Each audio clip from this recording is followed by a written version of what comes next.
यद्यपि समाधिषु विधिरपि पश्यति यद्यपि समाधिषु विधिरपि पश्यति नातवनखग्रमरीचि यद्यपि समाधिषु विधिरपि पश्यति नातवनखग्रमरीचि इदमिच्छामि निसंयतमच्युत इदमिच्छामि निसंयतमच्युत तदपि कृपाद्भुतवीचि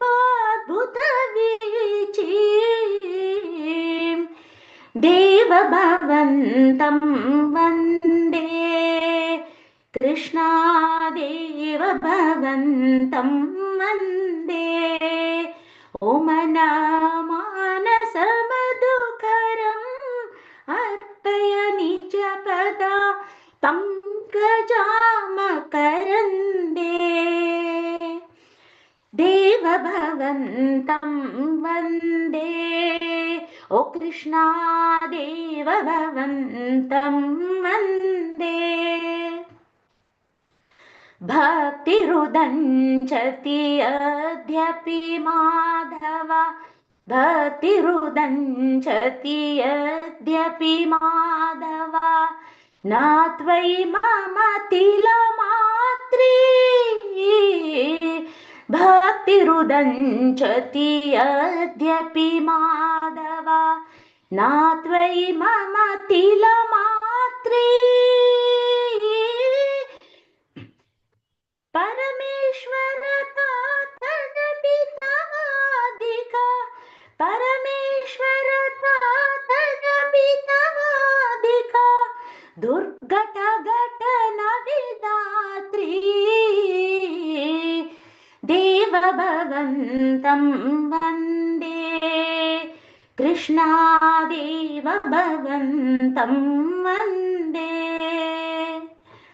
मनमानसमधुकरम् अर्पय निजपदा पङ्कजामकरन्दे देवभवन्तं वन्दे ओ कृष्णा देवभवन्तं वन्दे अयमविलोलतया सनातना अयमविलोलतयाद्य सनातना कलिताद्भुतरसभारम् अयमविलोलतयाद्य सनातना कलिताद्भुतरसभारम् निवसतु नित्यमिहामृतनिन्दिनि निवसतु नित्यमिहामृतनिन्दिनि विन्दन्मधुरिमसारम् देवभवन्तं वन्दे कृष्णा देवभवन्तं वन्दे ओमनामानसमधुकरम् अर्पय निजपदा पङ्कजामकरन्दे ओमनामानसमधुकरम् अर्पय निजपदा पङ्कजामकरन्दे कृष्णा देवभवन्तं वन्दे ओ कृष्णा देवभवन्तं वन्दे हरे Krishna Krishna Krishna Hare Hare Hare Ram Ram Ram Hare Hare Hare Krishna Krishna Krishna Hare Hare Hare Ram Ram Ram Hare Hare Hare Krishna Krishna Krishna Hare Hare Hare Ram Ram Ram Hare Hare Hare Krishna Krishna Krishna Krishna Hare Hare, Hare Ram Ram Ram Hare Hare. Krishna Deva Bhavan Tam Vande. O Krishna Deva Bhavan Tam Vande. Krishna Deva Bhavantam Vande. Krishna Deva Bhavantam Vande. Hare Krishna Mataji. Thank you, nice. Mataji. Very nice, Mataji. Wonderful. Thank you. Hare Krishna. Thank you. Hare Krishna. Very beautiful, Mataji. Thank you so much. Hare Krishna Mataji. Let's begin with our prayers. Om Ajnanatimirandasya Jnananjanashalakaya Chakshurunmilitam Mena Tasmai Shri Guruve Namaha. Shri Chaitanya Manobhishtam Sthapitamena Bhutale Swayam Rupa Gadamayam Tadati Swapadantikam. He Krishna Karuna Sindhu Dinabandhu Jagatpate Gopesha Gopika Kanta Radha Kanta Namostute Tapta Kanchana Gaurangi Radhe Vrindavaneshwari Vrishabhanusute Devi Pranamami Hari Priye. Jai Shri Krishna Chaitanya Prabhu Nityananda Shri Advaita Gadadhara Srivasadi Gaura Bhakta Vrinda. Hare Krishna Krishna Krishna Hare Hare Hare Rama Rama Rama Hare Hare. So today we'll do prayers by Vasudev. 1.1.1. The first canto, first chapter, first sloka. This comes under prayers by different, there's a list of prayers we have to cover and this is one of them. We'll do this. Okay, I will say this. Mataji, sorry to interrupt, Mataji. Can I read the shloka once, Mataji? I would like Yes, to. Mataji. Sure, Mataji, sure. Yes, go ahead. Thank you, Mataji. Hare Krishna, Mataji. Om Namo Bhagavate Vasudevaya. जन्मादस्य यतोऽन्वयादितरतस् चार्तेष्वभिज्ञास्वराट् तेने ब्रह्महृदायादिकवये मुह्यन्ति यत्सूरया तेजो वारिमृदां यथा विनिमयो यत्र त्रिसर्गो मृषा धाम्ना स्वेन सदा निरस्तकुहकं सत्यं परं धीमहि. Hare Krishna Mataji. Thank you, Mataji. Hare Krishna Mataji. I have forgot my tune after hearing yours. Yes, Mataji. This is that Shad Goswami's prayers is also like this. Yes, Mataji. Okay. Anybody else who would like to recite this one? Deepthi Mataji is there and Vanaja Mataji, Sukanya Mataji. Mataji, it was so nicely done, and Yes. I don't want to break that, so beautifully it was done. Nice. You can also sing beautifully, Mataji, Sukanya Mataji. Everyone can sing, Mataji. All are good singers I can only. try, but it won't come so beautiful. I was mesmerized by hearing your sloka, honestly, I'm telling you. Okay. Thank you, Mataji. Hare Krishna. Hare Krishna. Om Namo Bhagavate. Oh, you want to try? Okay, Mataji. Or you want to I'm repeat? trying, Mataji. You want to repeat after me or you want to sing, Mataji? Oh, no, after you. Okay. Janmadasya yato anvayat Janmadasya ayato anvaya itaraschateshvabhignaswarat itarataschatte abhignaswarat tene brahma hridayadikavaye muhyanti yat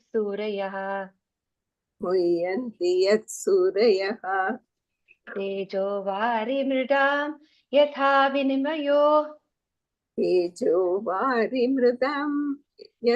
vinimyo yatra trisargo mrisha dhamna svena sada nirasta kuhakam Dhamna svena sada nirastakuhakam Satyam param dhimahi.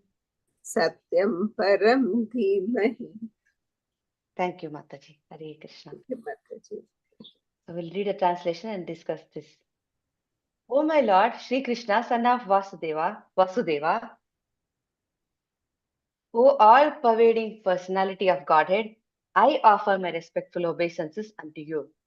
I meditate upon Lord Sri Krishna because he is the absolute truth and the primeval cause of all causes of the creation, sustenance, and destruction of the manifested universes. He is directly and indirectly conscious of all manifestations, and he is independent because there is no other cause beyond him. It is he only who first imparted the Vedic knowledge unto the heart of Brahmaji, the original living being. By him, even the great sages and demigods are placed into illusion, as one is bewildered by the illusory representations of water seen in fire or land seen on water. Only because of him do the material universes temporarily manifested by the reactions of the three modes of nature appear factual, although they are unreal. I therefore meditate upon him, Lord Sri Krishna, who is eternally existent in the transcendental abode, which is forever free from the illusory representations of the material world. I meditate upon him, for he is the absolute truth. Vyasamuni has no doubts at all that Lord Sri Krishna is the absolute truth. He is the cause of all causes. He is responsible for creation, sustenance, and destruction. He is completely independent. Abhikna Swarat. Yes. See. Fully cognizant, fully independent. So he has no doubts at all. Such a beautiful purport follows. He is paying obeisances to Lord Sri Krishna, and he says, Vyasadev asserts herein that Sri Krishna is the original personality of Godhead. So whoever is reading Bhagavatam without understanding this may not be getting the full benefits because it's very clear. Bhagavatam says Krishna is the original personality of Godhead, and this has been confirmed by several acharyas. Jiva Goswami writes about it in Krishna Sandarbha. In Brahma Samhita, it is explained that the subject of Sri Krishna, it's explained very nicely. And then Upanishad, in an Upanishad in the Samaveda also, it is stated that Lord Sri Krishna is the divine son of Devaki and he is the primeval Lord. So this is given very clearly, and this is also confirmed in Bhagavad Gita by Arjuna. And then so many references are given here. Great sage Narada Muni also confirms this. And in the Padma Purana also it is stated, out of the innumerable names of the Lord, the name of Krishna is the principal one. So who is Krishna? Vasudeva indicates the divine son of Vasudeva and Devaki. And Sri Krishna is always meditated upon by the Paramahamsas, who are the perfected ones among those in the renounced order of life. The Paramahamsas, they meditate on Krishna. Then Mahaprabhu Chaitanya also, he also says Bhagavatam is the spotless Purana because it contains the transcendental narration of the personality of Godhead Sri Krishna. When did Vyasamuni compile this and why? The reason is given here. He compiled it when he had attained maturity in transcendental knowledge. Okay. And then what happened? He compiled all Vedic literatures containing 4 divisions of the Vedas, the Vedanta Sutras, which are also called Brahma Sutras, the Puranas, the Mahabharatas, and so on. But he was not satisfied. He wrote so much, he, he was not satisfied. And then Narad Muni explains why this dissatisfaction. He explains, he says, that's because you have not glorified the Lord here. You must write on the transcendental activities of Lord Sri Krishna. Write about Lord Krishna directly. He asks him to write about him. And these transcendental activities are described specifically in the 10th canto of this work. 10th canto, Bhagavatam is also available as, Krishna book, which we read almost every day. So, Prabhupada has written Krishna book, so that we can get the benefit of 10th canto in one book. If you read that book, Krishna book, you'll actually understand what's in 10th canto. But in order to reach to that very substance, you cannot just jump to 10th canto. Vyasa Muni has arranged it in a very nice way. It's a nice, very beautifully structured. We have to first finish the first 9 cantos, then proceed gradually. See, in order to reach to the very substance, one must gradually proceed by developing knowledge of the categories. It's very important, because if you don't have that knowledge about Krishna, the transcendental knowledge, if a person doesn't understand, what will happen is he will misunderstand, or he may be misled. So it is natural that a philosophical mind wants to know about the origin of creation. We all were curious. Actually, when we are very little, we are very, very innocent. We ask questions. We look at the sky and say, oh, where are these stars, and why do they appear in the night, and what is beyond the sky? And elders give some kind of answers. Why do we have such questions? It says very clearly, such inquiries are natural for man, because man has a developed consciousness. Animals cannot think like that. We cannot go and preach to dog. All we can do is chant around them so that they also get the benefits. They will not be able to understand spiritual matters the way we understand. We have developed consciousness which is higher than that of the animals. That's why we have this curiosity. We want to inquire about what is beyond. So many questions we have. He says that the Lord Sri Krishna is the origin of all creations. He's not only the creator of the universe, but also the destroyer. But some people do not believe in the creator. They do not believe. Like, there are examples also in the next few paragraphs we'll see. Why don't they believe? Because of their poor fund of knowledge. Like the scientists, what they do is they have sent so many satellites and all to the space, and these satellites are thrown into outer space to fly for some times. The control of the scientists who are controlling the satellites, the scientists are controlling. They are sitting here, satellites are somewhere else.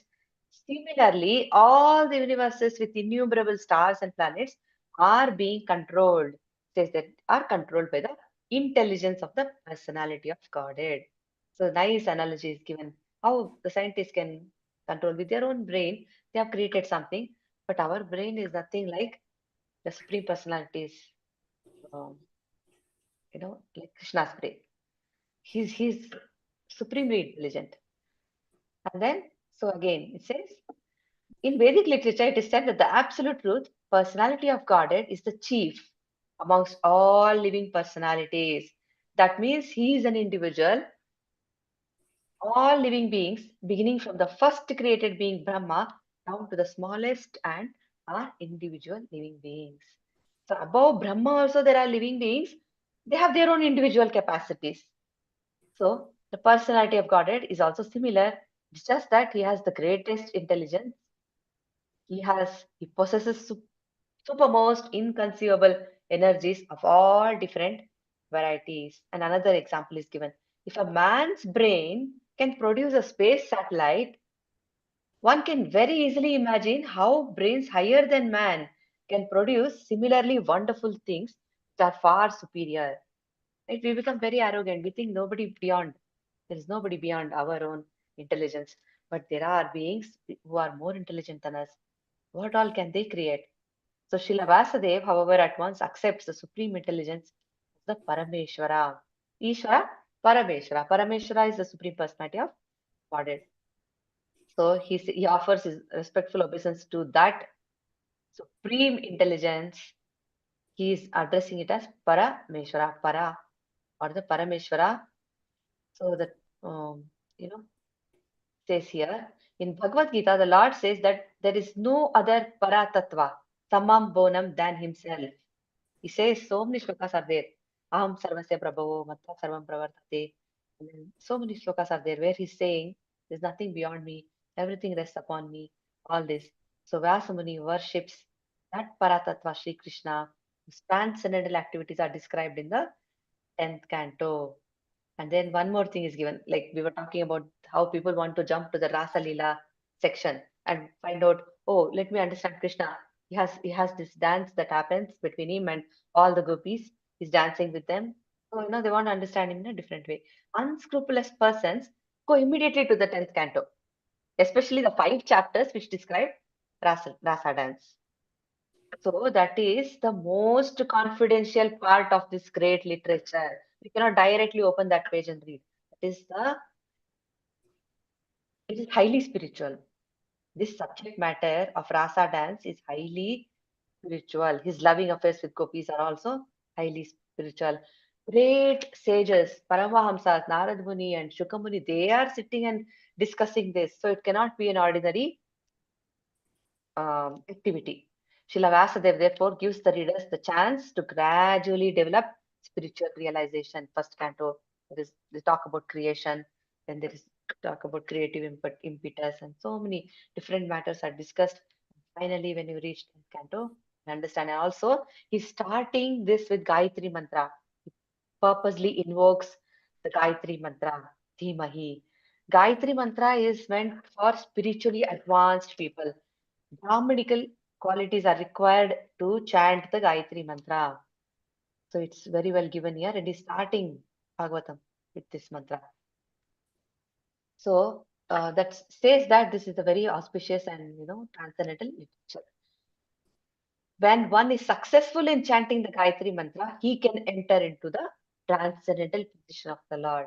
One must therefore acquire Brahmanical qualities or be perfectly situated in the quality of goodness in order to chant the Gayatri mantra successfully.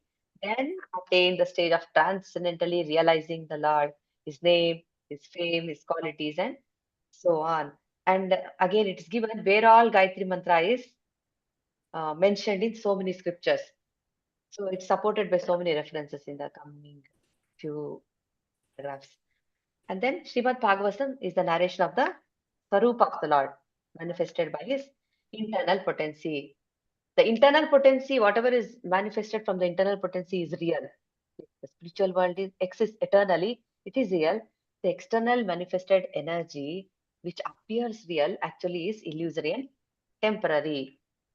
The real water is somewhere. It's like in a desert, we are constantly looking for some water, and what we see is not real.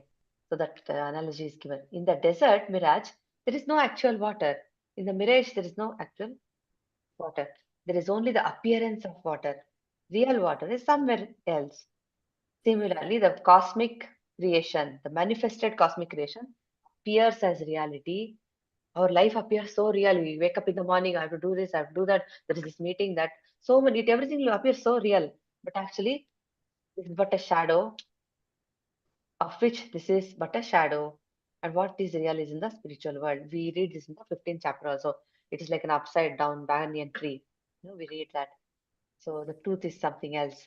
The true reality which exists in the spiritual world, where the personality of Godhead eternally exists with this transcendental paraphernalia.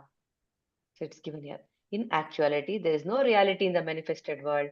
There appears to be reality. However, true reality exists in the spiritual world. It's given. And then also they're giving an example, another analogy of the chief engineer. Like, how does the Lord, what is his position and how does he know everything? Supremely independent, supremely cognizant. It is like if there is one chief engineer and some construction is going on and he's overlooking everything, he knows each and everything that is happening, though he is not directly going and constructing anything. He's not doing everything, but still he knows what is happening, everything, all the little minute details also he will know. The chief engineer of a complicated construction does not personally take part in the construction, but he knows every nook and corner because everything is done under his direction. Just like that, whatever is happening in this spiritual world or material world, Krishna knows about it. Everything he knows. And no one is independent here in this material creation.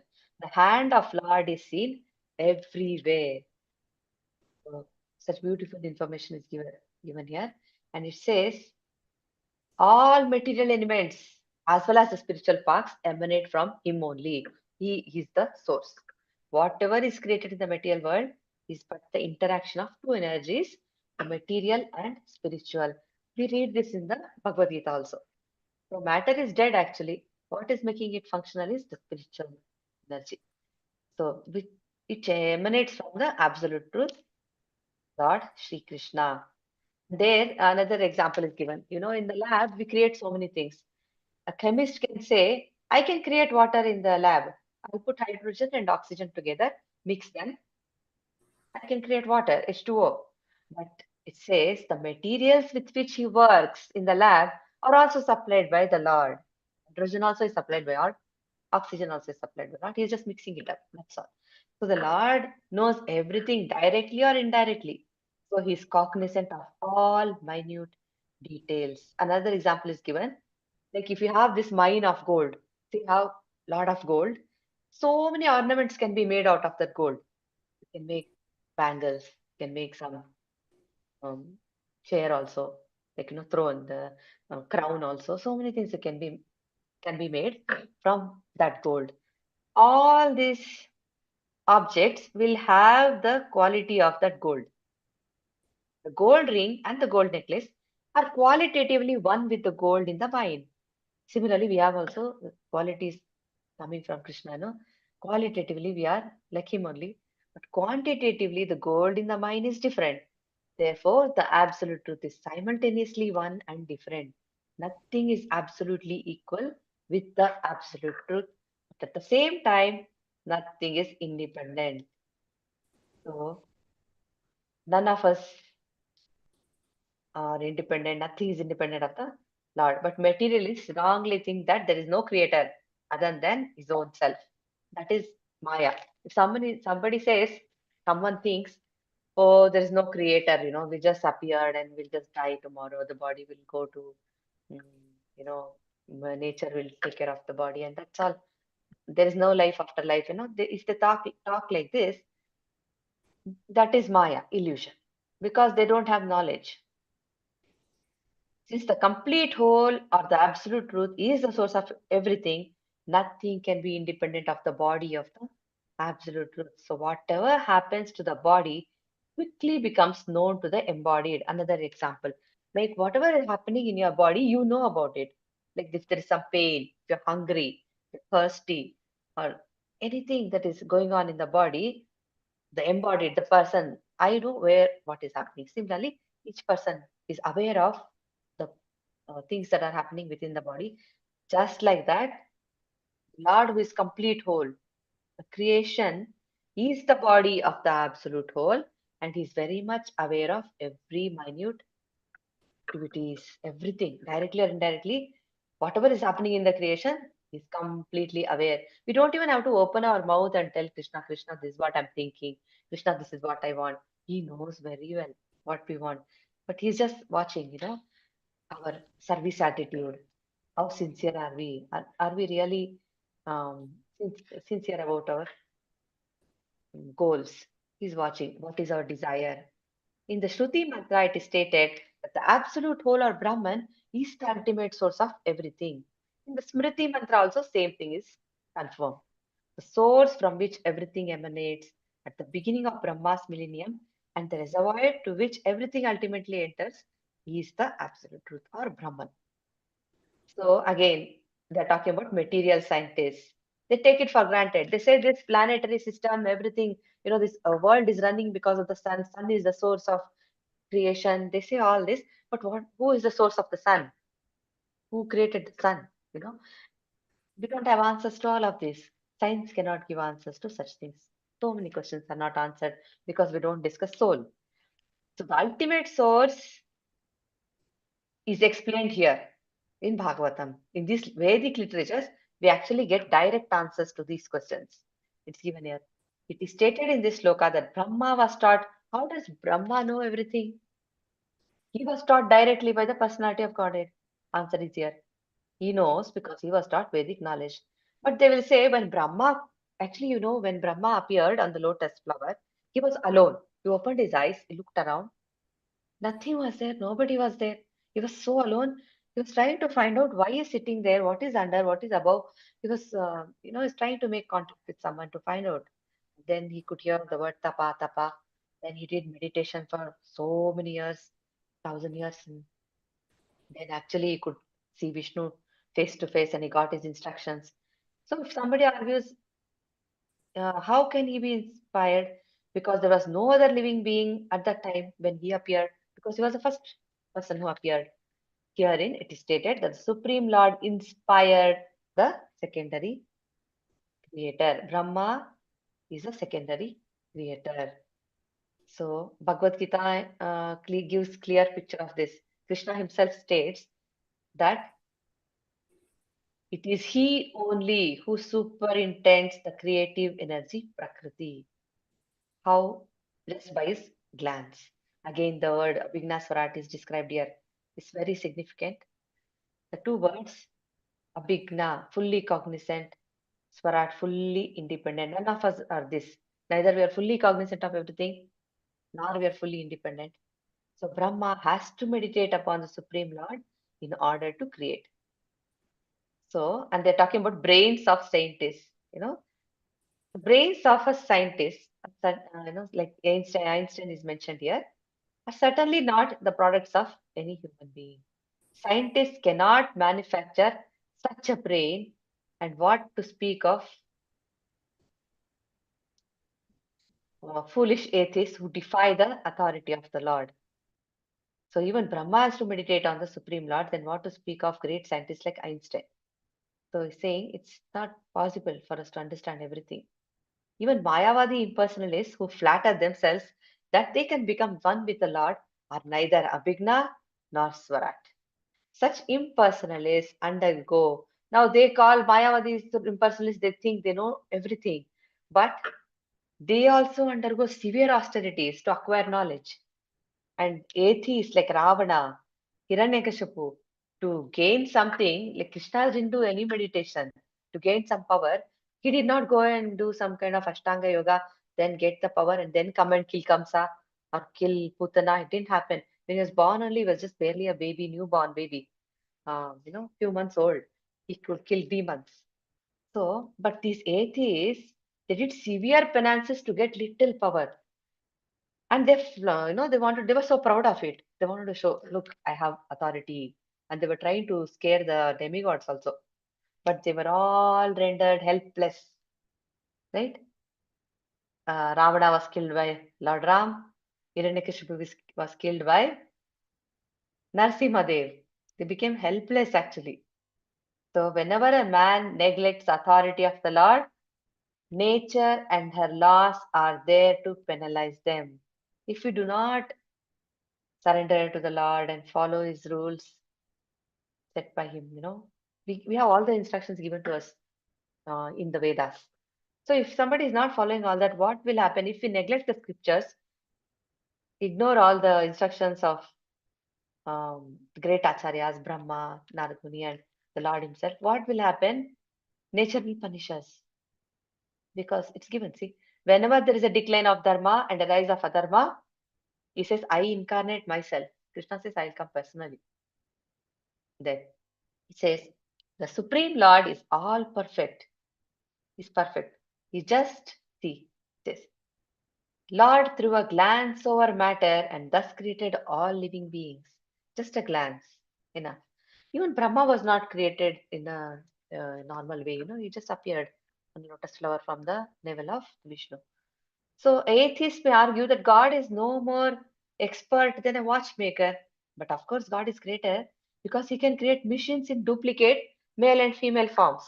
See, he's created male form, female form, and they can produce children, male and female, they are producing themselves. So who can create a machine like this?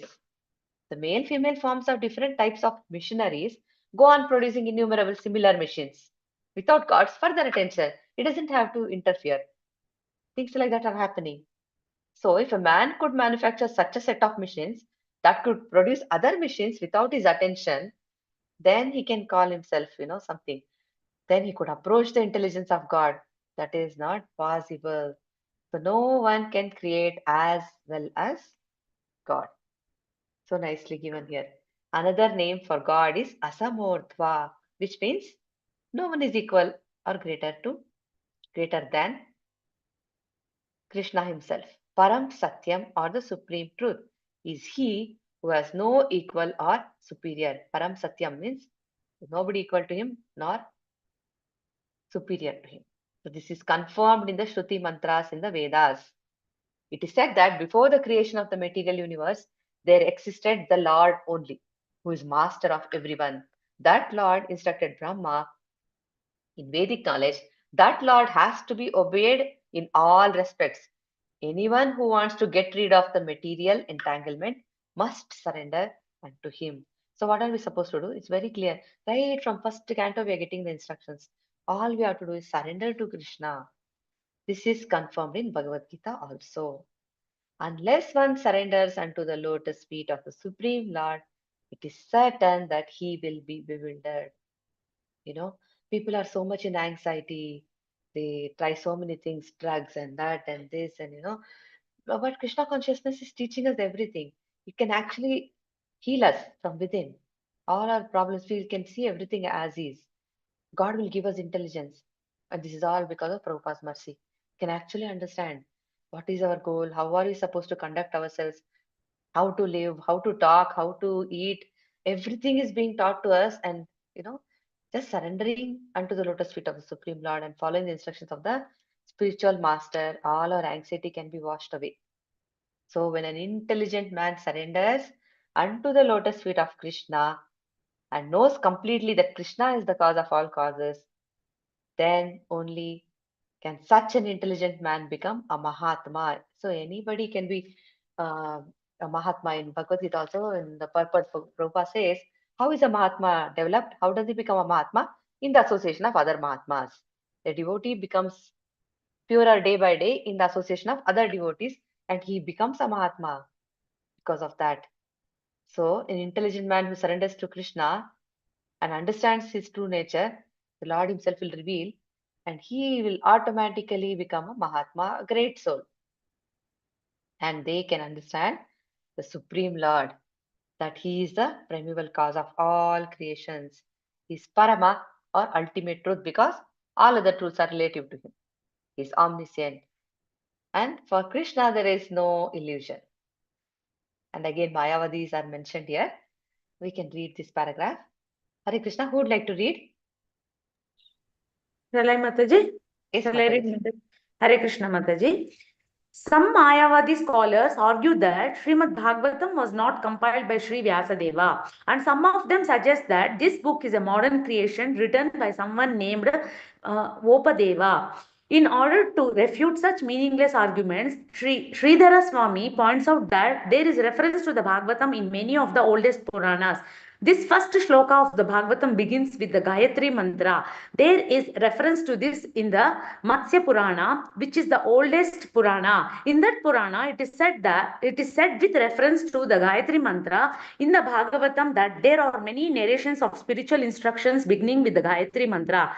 And there is the history of Vritasura. Anyone who makes a gift of this great work on a full moon day attains to the highest perfection of life by returning to Godhead. There is reference to the Bhagavatam in other Puranas also, where it is clearly stated that this work was finished in 12 cantos, which indulge 18,000 shlokas, which include 18,000 shlokas. In the Padma Purana also, there is reference to the Bhagavatam in a conversation between Gautama and Maharaja Ambarisha.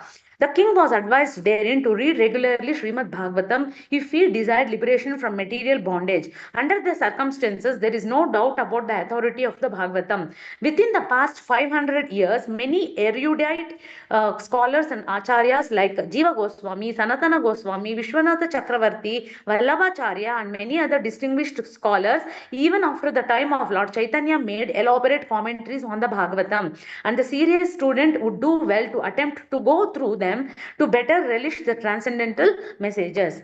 Hare Krishna Mataji. Hare Krishna Mataji. So it's very clear that somebody saying it's written by some person called Vopadeva. So Vyasadeva didn't even write all this, did not compile all this, but all the references are given. Bhagavatam is mentioned in so many Puranas. Says here. So and Matsya Purana also. See, it's given very clearly. It is saying. So it's very clear for us. There's no doubt at all. So within the past 500 years also, so many acharyas, Jiva Goswami, Sanatana Goswami, Vallabhacharya, Vishwanath Chakravarti Thakur, all these great scholars, even after the time of Lord Chaitanya, made commentaries on the Bhagavatam. So all we have to do is go through them to relish the transcendental messages.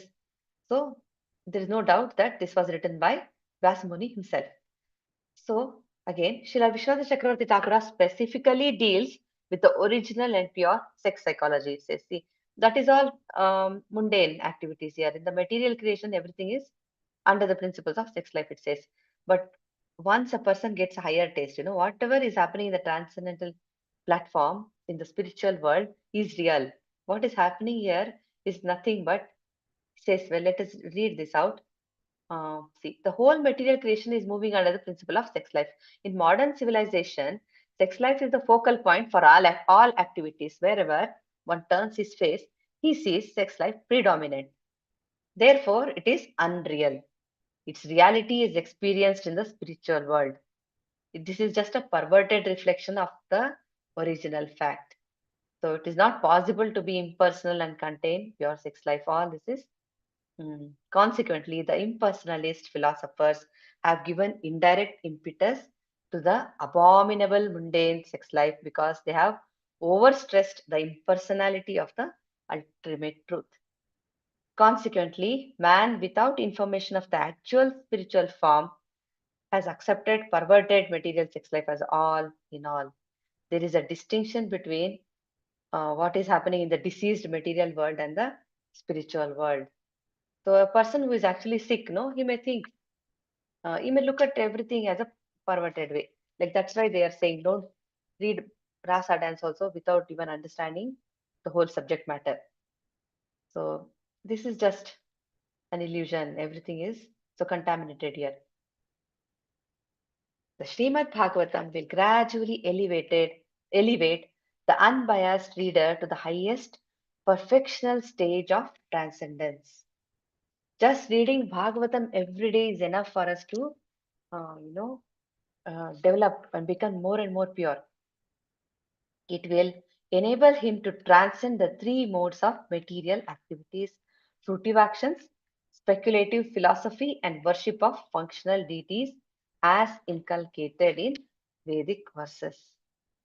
So Bhagavatam is enough. If you start reading Bhagavatam every day, half an hour, 1 hour, that's enough for us to actually make progress, it says. So that's what is given in this. And we can read this also, second paragraph. Can someone read this, please? Vasudeva from here. Hare Krishna. Hare Krishna Mataji. Hare Krishna Mataji. Or Lord Sri Krishna is the cause of all causes. Everything that exists emanates from the Lord. How this is so is explained in later chapters of this work. This work is described by Mahaprabhu Sri Chaitanya as the spotless Purana because it contains the transcendental narration of the personality of Godhead Sri Krishna. The history of the Srimad Bhagavatam is also very glorious. It was compiled by Sri Vyasadeva after he had attained maturity in transcendental knowledge. He wrote this under the instructions of Sri Naradji, his spiritual master. Vyasadeva compiled all Vedic literatures containing the four divisions of the Vedas, the Vedanta Sutras or the Brahma Sutras, the Puranas, the Mahabharata, and so on. But nevertheless, he was not satisfied. His dissatisfaction was observed by his spiritual master, and thus Narada advised him to write on the transcendental activities of Lord Sri Krishna. These transcendental activities are described specifically in the 10th canto of this work. But in order to reach to the very substance, one must proceed gradually by developing knowledge of the categories. Hare Krishna Mataji. But to read the whole Bhagavatam every day, little by little, it would take a long, long time. That's why, attending this 8 a.m. class and 5:45 a.m. Mataji is taking. That also, helps a lot. We do our own reading also. We read every day. But those classes are very, very, very, we understand very nicely because we discuss also. After reading, there is a lot of discussion that happens and we absorb more. We realize things very nice. Do you all attend the 5:45 class also? No, 5:45? Mataji. Mataji, 15 minutes only, that is? No, Mataji, sometimes it goes on and it ends at 6:30. Sometimes it Oh. ends at 6:15. It's like that. Actually, it's called short Bhagavatam class, but it's Mm. sometimes, because discussion and 2, 3 shlokas are taken usually for Okay. discussion. Prem Kishori Mataji is doing, Mataji. Yes, Mataji. Okay. Very nice to start the day. It's very nice to start the day like Mm. that. But Mm. yes, throughout the day we'll be thinking whatever that we discussed in the class, She'll give Ah. very beautiful points. And we start thinking, how to adopt that in our life. And Yeah, yeah. yes, Mm.